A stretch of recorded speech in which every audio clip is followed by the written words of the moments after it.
যথাযথ কোনো ফলাফল না পাই আমরা এখানে থাকবো।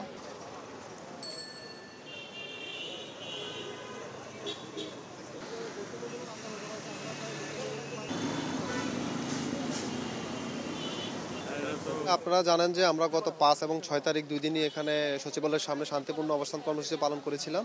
তো সেখানে 5 তারিখ আমাদের প্রতিনিধির সাথে দেখা করার কথা থাকলেও দেখা হয়নি, কিন্তু 6 তারিখ আমাদের 3 জন প্রতিনিধি হচ্ছে জননিরাপত্তা বিভাগের সিনিয়র সচিব জনাব নাসিমুল গনি স্যারের সাথে কথা বলেছেন।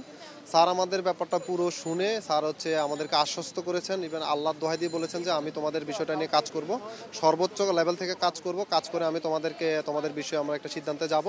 তো স্যার আমাদের কাছে কয়েকদিন সময় চেয়েছিল, 2-3 দিন। তো আমরা আছে আপনার 6 তারিখ প্রেস রিলিজ আমরা বলেছিলাম যে আমরা 12 তারিখ পর্যন্ত আমাদের সিদ্ধান্তটির ব্যাপারে সিদ্ধান্ত নেওয়ার জন্য আমরা ওনাদেরকে বলেছিলাম, সময় দিয়েছিলাম।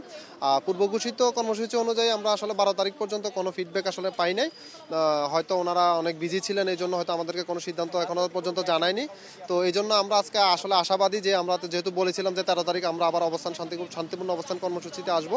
তো আমরা আজকে শতভাগ আশাবাদী যে স্যার ওনারা আসলে কথা বলে আমাদের ব্যাপারে একটা আসলে পজিটিভ রেজাল্ট, আমাদেরকে পুনর্বহাল করার ব্যাপারে একটা আসলে ভালো সিদ্ধান্তে আসবে আমরা আশা করছি। যোগাযোগ বলতে ওইভাবে তো আসলে আমরা যোগাযোগ করার চেষ্টা করেছি, কিন্তু ওইভাবে আমাদের সাথে যোগাযোগ হয় না। কিন্তু আমরা যতটুকু যোগাযোগ করতে পেরেছি ততটুকুতে আমরা আশ্বস্ত হয়েছি যে আজকে আমাদের ব্যাপারে একটা ভালো সিদ্ধান্ত আসতে পারে ইনশাল্লাহ। 5-6 তারিখে যে আমরা মানববন্ধন করেছিলাম আগের সপ্তাহে, তখন এই জনপ্রশাসন মন্ত্রণালয়ের সিনিয়র সচিব স্যার বলেছিলেন যে আমাদের বিষয়টা দেখবে, আমাদেরকে আশ্বস্ত করা হয়েছিল, এজন্য আমরা চলে গেছিলাম। কিন্তু এই কয়দিনে আমরা তেমন কোনো ফলাফল পাইনি, মানে আমাদের বিষয়ে কোনো কাজকর্ম করা হয়েছে কিনা, মানে আমরা তেমন কোনো ফলাফলই পাইনি। এই জন্য আজকে আমরা আবার এসেছি।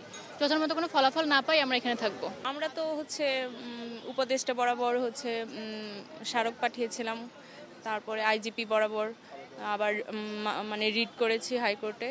তো এগুলোই আমাদের আইনগত প্রক্রিয়া, পরবর্তীতে দেখা যাক কি হয় আর কি, আমি জানি।